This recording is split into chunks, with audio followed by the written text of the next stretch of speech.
Big boss ನಲ್ಲಿ ನಿಮ್ ಪ್ರಕಾರ ಯಾರು ವಿನ್ ಆಗ್ಬಹುದು ಈಗಿರುವಂತ ಕಂಟೆಸ್ಟೆಂಟ್ಗಳಲ್ಲಿ?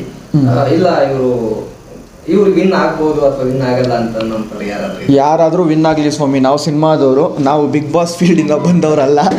ನಾವು ಆಚೆ ಬಂದು 1 ತಿಂಗಳಾಗೋಯ್ತು. ಯಾರೇ ಗೆದ್ರು ಖುಷಿನೇ, ನನ್ನ ಫ್ಯಾಮಿಲಿ ಇದ್ದಂಗೆ. ಮುಂಚೆನೇ ಹೇಳಿದ್ದೀನಿ, ಇವತ್ತಿಗೂ ಹೇಳ್ತೀನಿ, ಯಾರೇ ಗೆದ್ರು ನನ್ನ ಫ್ಯಾಮಿಲಿ ಗೆದ್ದಂಗೆ, ನನ್ನ ಫ್ಯಾಮಿಲಿ ಒಬ್ಬರು ಒಂದು ಪರ್ಸನ್ ಗೆದ್ದಂಗೆ ಅಂತ ಅನ್ಕೊತೀನಿ. ಒಳ್ಳೇದಾಗಲಿ, ಎಲ್ಲರೂ ಹುಷಾರಾಗಾಡಿ, ಚೆನ್ನಾಗಾಡಿ, ಮತ್ತು ಇದೇ 29ನೇ ತಾರೀಕು ಕಾಟೇನ ನೋಡಿ ಹರಿಸಿ ಬೆಳೆಸಿ ಅಂತ ಕೇಳ್ಕೊತೀನಿ. Thank you so much. ಆಮೇಲೆ ಇನ್ನೊಂದು ಕೊನೆಯದಾಗಿ ರಕ್ಷಕ್ ಅವರು ಇವಾಗ ಮುಂದೆ ಏನು ನಡೆಗಳನ್ನ ಇಡ್ತಾ ಇದ್ದಾರೆ ಅಂದ್ರೆ ಏನಾದ್ರೂ ಮಾಡೋಕ್ಕೆ ಪ್ಲಾನ್ಗಳನ್ನ ಮಾಡ್ತಾ ಇರ್ತೀರಾ?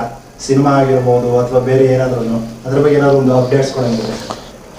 ಅಂದರೆ ನಾನೇನೋ ದಬಾಗ್ತೀನಿ ಅನ್ನೋದು ಅಲ್ಲ, ನನ್ನ ವಯಸ್ಸು ತಕ್ಕನಂಗೆ ನಾನು ಏನಾದರೂ ಮಾಡಬೇಕು. ಯಾಕೆಂತ ಹೇಳಿದ್ರೆ ನಮ್ಮ ತಂದೆ ಮೇಲೆ ತುಂಬ ನಂಬಿಕೆ ಇಟ್ಕೊಂಡಿದ್ದಾರೆ. ಅವ್ರ ಮಗ ಅಂತ ಹೇಳಿದ್ಮೇಲೆ ಅದೊಂದು ನಂಬಿಕೆ ನಾನು ಉಳಿಸ್ಕೊಂಡು ಹೋಗಬೇಕು. ಒಂದೊಳ್ಳೆ ಸಿನಿಮಾ ಕೊಡಬೇಕು, ಒಂದೊಳ್ಳೆ ಕಂಟೆಂಟ್ ಇರೋಂಥ ಸಿನಿಮಾ ಕೊಡಬೇಕು. ಅದಕ್ಕೆ ನಾನು ವೆಯ್ಟ್ ಮಾಡ್ತೀನಿ ಕತೆಗಳಿಗೋಸ್ಕರ. ಒಂದಷ್ಟು ಪ್ರೊಡ್ಯೂಸರ್ಸ್ಗಳು ಲಾಕ್ ಆಗಬೇಕು, ಒಂದು ಹೊಸ ಪ್ರೊಡಕ್ಷನ್ನು, ಒಂದು ಹೊಸ ಡೈರೆಕ್ಷನಿಂದಾನೇ ಬರೋಣ ಅಂತ. ನೋಡೋಣ, ಎಲ್ಲೆಲ್ಲೋ ಹೆಂಗೆ ಕರ್ಕೊಂಡು ಹೋಗುತ್ತೆ ಅನ್ನೋದು ಗೊತ್ತಿಲ್ಲ ಯಾರಿಗೂ ಕೂಡ. ವೆಯ್ಟ್ ಮಾಡ್ತಾಯಿದ್ದೀನಿ ನಾನು ಒಂದು ಒಳ್ಳೆ ಸಿನಿಮಾ ಕೊಡೋಕ್ಕೆ. ನನ್ನ ಅರಿಸಿ ಬೆಳೆಸಿ ಅಂತ ಕೇಳ್ಕೊತೀನಿ.